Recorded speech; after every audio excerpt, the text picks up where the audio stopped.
மகாநதி சீரியலில் இப்போது பாசிப்பயிறு கஞ்சிலாம் வச்சு கங்காக்கெலாம் கொடுத்து தாங்குன்னு தாங்குறாங்க. ஏன் அவளுக்கு கொடுக்க வேண்டியது தானே, கொடுக்கலையா அப்படின்னு சொல்லி கங்கா காவேரியை பற்றி கேட்குறாங்க சாரதா கிட்ட.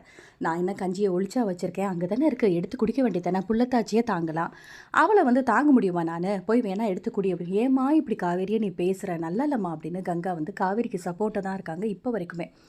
ஸோ அடுத்ததான் வந்து சாந்தி ஹவுஸ் ஓனர் இவங்கெல்லாம் பேசிகிட்டே இருக்காங்க. என்ன வேகமாக போனீங்க ஊருக்கு, அதுக்குள்ளே வந்துட்டீங்க அப்படின்னோன்னா, ஆமாம் கங்கா நல்ல செய்தி சொல்லிட்டா அதனால் வந்துட்டேன் அப்படின்னோன்னா, கரெக்டாக விஜயும் வந்தாச்சு. என்னடா அம்பி வர லேட்டாக ஒன்று அதுக்குள்ளே வந்துட்டேன் அப்படின்னோன்னா, வந்துட்டேன் அப்படிங்கும்போது இன்னொரு பக்கம் நம்ம காவேரி வந்து ஹாஸ்பிட்டலுக்கு போகிறாங்க டேப்லெட்லாம் வாங்கிட்டு வரதுக்கு. ஆக்சுவலாக அவங்களும் கன்சீவாக இருக்காங்க, எந்த டேப்லெட்டும் சாப்பிடல அப்படின்னு சொல்லி வாங்கிட்டு வரதுக்கு போகிறாங்க. ஒரு பக்கம் சாரதாவுமே போகிறாங்க. இப்போ என்ன நடக்குதுன்னா, காவேரி நடந்து வந்துட்டு இருக்காங்க. ஸோ நம்ம விஜயுமே டக்குன்னு வராரு. ஹாய் அப்படின்றாரு. என்ன எங்கே போயிருந்தீங்க அப்படின்னு சொல்லி காவேரி கேட்கும்போது, ஆமாம்மா நான் வந்து முக்கியமான வேலையாக வெளியில் போயிருந்தேன், உனக்கு ஒரு விஷயம் சொல்லட்டுமா அப்படின்னோடனே, என்ன அப்படின்னோடனே, நேற்று இப்போ ஹவுஸ் ஓனர் மாமி கால் பண்ணியிருந்தா, கால் பண்ணி ஃபேனை போட்டுவிட்டே போயிட்டியா அம்பி ஆஃப் பண்ணாமல் அப்படின்னு சொல்லி சொன்னோட, நீங்களே ஆஃப் பண்ணிடுங்க அப்படின்னு அவங்கக்கிட்ட நான் சொன்னேன். அதுக்கப்புறமா நீங்கள்லாம் எப்படி இருக்கீங்க அப்படின்னு மாமிக்கிட்ட கேட்டேன். சௌக்கியமாக இருக்கா, குழந்தை வரப்போகுது அப்படின்னு சொல்லி சொன்னாலா இல்லையா, நான் எல்லாத்தையும் யோசிச்சுட்டேன் லூசுத்தனமாக.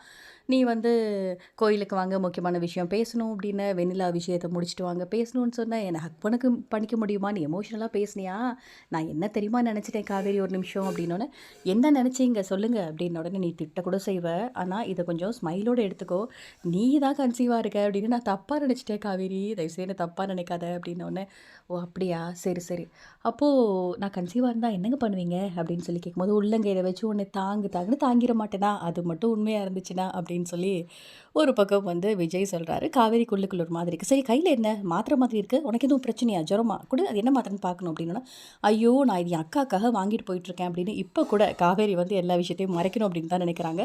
விஜயை பார்க்குறதுக்கு நமக்கே ரொம்ப கஷ்டமாக தான் இருக்குது. அந்த காவேரி அந்த விஷயத்தை சொல்லிட்டா தான் என்ன கண்டிப்பாக சந்தோஷப்படுவார் இல்லையா ஒரு பக்கம் விஜய்.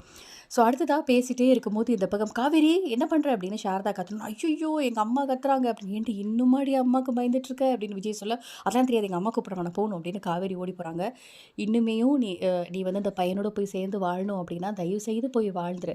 நான் கோமால சொல்லலை காவேரி, போகணும் அப்படின்னு சொல்லி வாழ்ந்துக்கோ, ஆனால் உன் வாழ்க்கை நல்லபடியாக இருக்குமா அப்படிங்கிறத மட்டும் மைண்டில் வச்சுக்கோ அப்படின்னு சாரதா வந்து சொல்கிறாங்க. இனிமையாவது காவேரி போயிட்டு விஜய் கிட்ட எல்லா உண்மையும் சொல்லி சேர்ந்து வாழ்ந்தா ரொம்பவே நல்லாயிருக்கும். பட் வெண்ணிலா இருக்காங்க, என்ன பண்ண போகிறாங்க அப்படிங்கிறது தெரியல, வெயிட் பண்ணி பார்க்கலாம். இந்த வீடியோ பிடிச்சிருந்தா லைக் பண்ணுங்கள். இந்த மாதிரி அப்டேட்க்கு மறக்காமல் நம்ம சேனலை சப்ஸ்கிரைப் பண்ணுங்கள். தேங்க்யூ.